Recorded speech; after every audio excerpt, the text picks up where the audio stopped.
In late March, primarily because the weather's been extremely good this spring, we decided we would go off and spend a few days in the Peak District, visiting various National Trust properties. Primarily because we pay an annual membership. Just in this 1 week alone, we basically covered the entire cost of the membership, visiting these sort of half a dozen properties.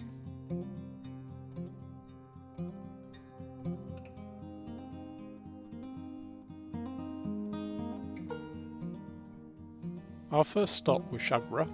We visited in 2018, so we went back to see how they were getting on. And then our second stop was Calke Abbey.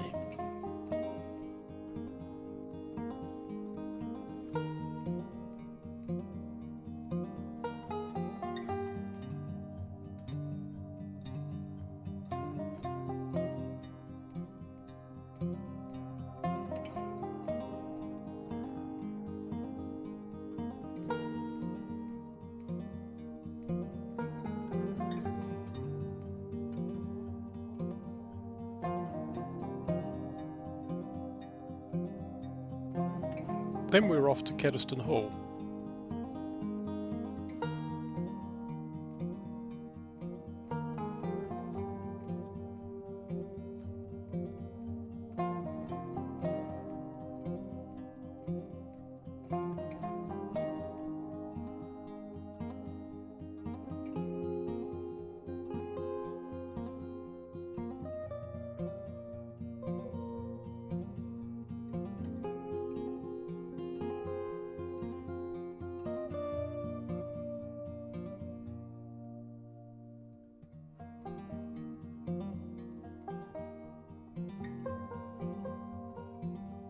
This ceiling was absolutely staggering, and what we did notice in the places we visited on this trip were the amount of fancy beds, four-poster beds.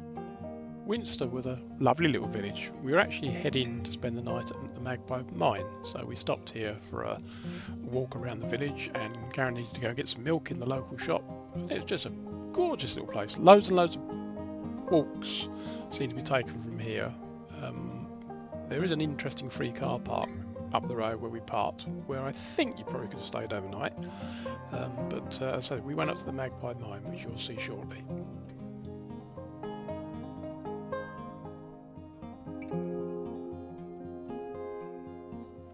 The lay-by had a surprising amount of traffic going past overnight, but it was worth it. We stopped, had a nice meal, and the sunset was cracking. So very, very, very pleasant place to walk around, completely free. When we arrived, there were some staff, or whatever they were. They were running a little diesel generator, I think, or maybe a water pump in one of the buildings. But all in all, lovely little place to stop.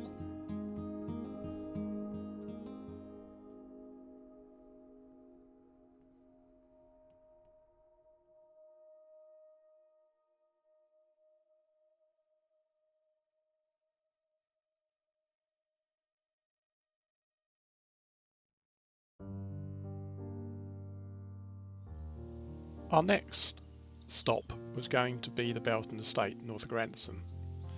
We got there quite late in the afternoon, or rather we got to Grantham quite late in the afternoon, so we headed off to Denton Wharf to spend a lovely late afternoon, evening, an overnight stop.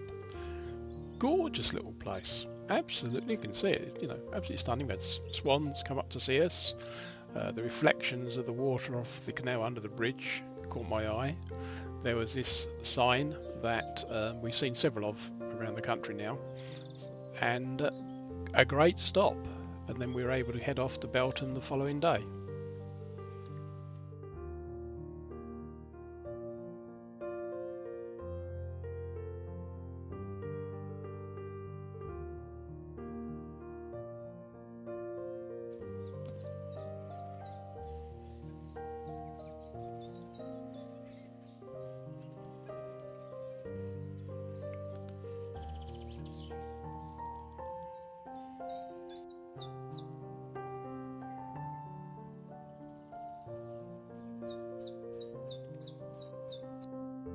Slight boo-boo at Belton. Because we arrived a day late, it was actually closed. However, we did get in for what they call conservation visits, and Karen had a lovely time looking at how they were looking after one of the bedspreads and just generally asking questions. But the whole building wasn't fully open, we only saw a few rooms. If we'd arrived the previous afternoon when we originally intended, then it would have been open. But you can see from the weather, you know, this has been like this for weeks, not a bit of rain, and it was just a stunning place. Sandstone really stood out.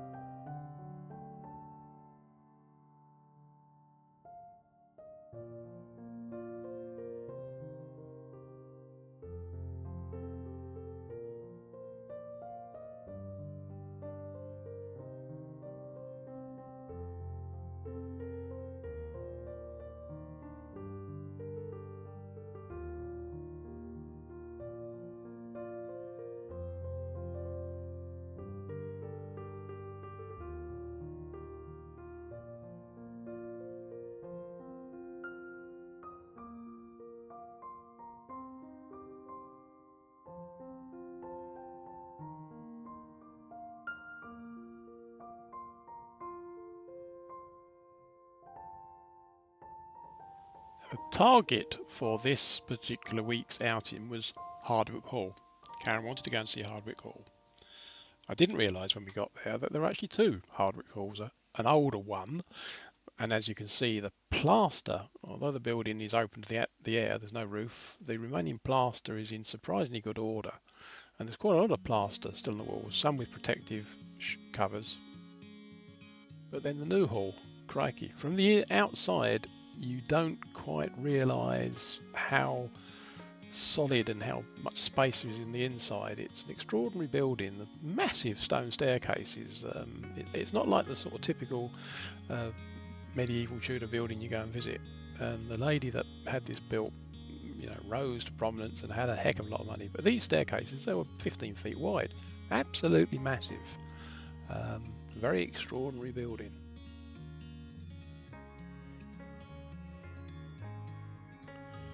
This red seat coming up was almost like a throne. In fact, it is very much like a throne, waiting to receive guests, I imagine.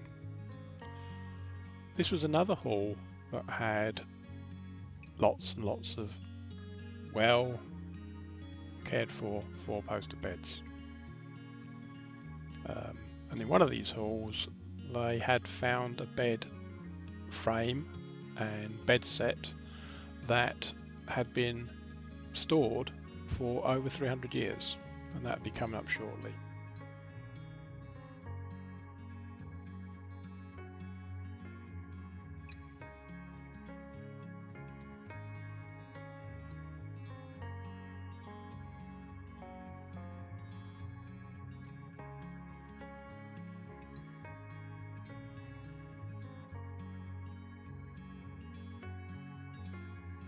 I've muted the audio in this clip. What you can't hear are the sound of hoovers. They were also doing some conservation work here in Hardwick Hall, and the National Trust staff were beavering away with their hoovers.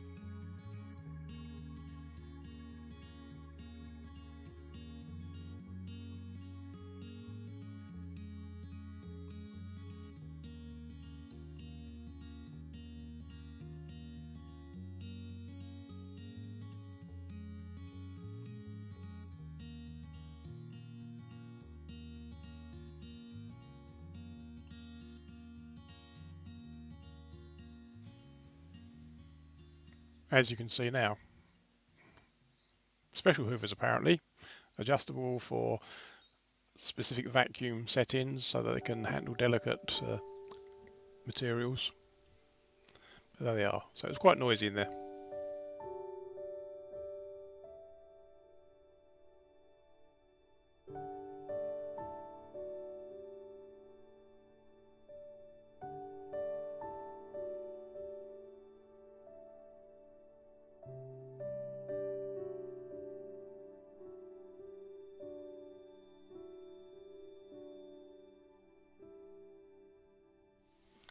I found this little spot on Google Maps. We had originally headed for somewhere else, but although there was some other vans there, it wasn't flat at all. I don't like parking on hills. So we went here, and I walked up to the trig point and took a panoramic video. Very, very windy, so again, muted, but a lovely overnight stop. And we had one other van that arrived. Really nice.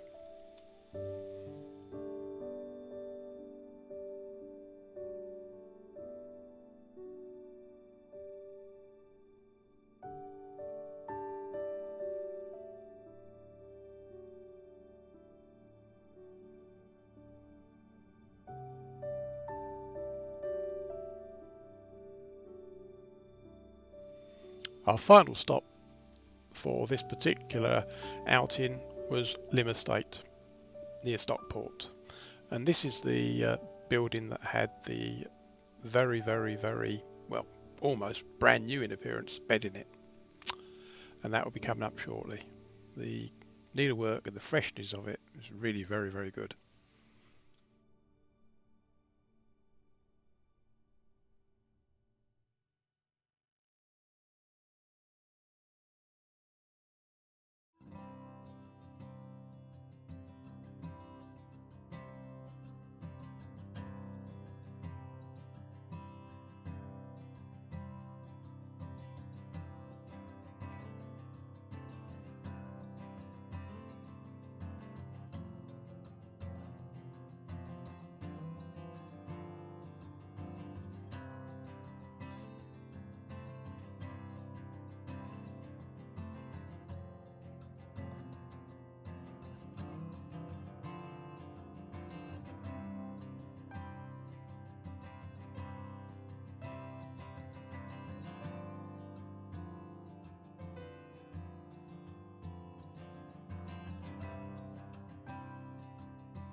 Our final stop was at Pimchair. We were treated to a lovely sunset.